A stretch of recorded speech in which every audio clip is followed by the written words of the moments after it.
লোকসভা নির্বাচনের আগেই 2-4 ভর্তি বোমা উদ্ধারের ঘটনায় চাঞ্চল্য রেজিনগরে। সোমবার মুর্শিদাবাদের রেজিনগর থানার ছেতিয়ানি ঘোষপাড়া এলাকা থেকে গোপন সূত্রে খবর পেয়ে 2-4 ভর্তি তাজা সকেট বোমা উদ্ধার করল রেজিনগর থানার পুলিশ।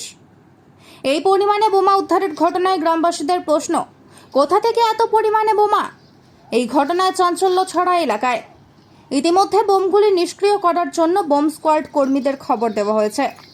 কে বা কারা কী কারণে এত পরিমাণে বোমা মজুত করে রেখেছিল তার তদন্ত শুরু করেছে পুলিশ। এখানে বোম বাস্ট হইল, আবার কালকে না কি বলছে এদিকে পাওয়া গেছে 1 ব্যারেল, আজকে এদিকে 2 ব্যারেল পাওয়া গেছে। তা এরকম হবে পাওয়া গেলে তো আমাদের আম পাবলিকের ক্ষতি হবে। আপনারা কি চাইছেন? হ্যাঁ, আপনারা কি চাইছেন? আমরা চাইছি এসব জিনিসগুলো সরানো দরকার। তো যে কেউ হয়তো এই দিক দিয়ে মাছ ধরতে আসে, একটা বাচ্চা ফাচ্চা কেউ খাম হয়ে যেতে পারে। কত আতঙ্কে আছেন আপনারা?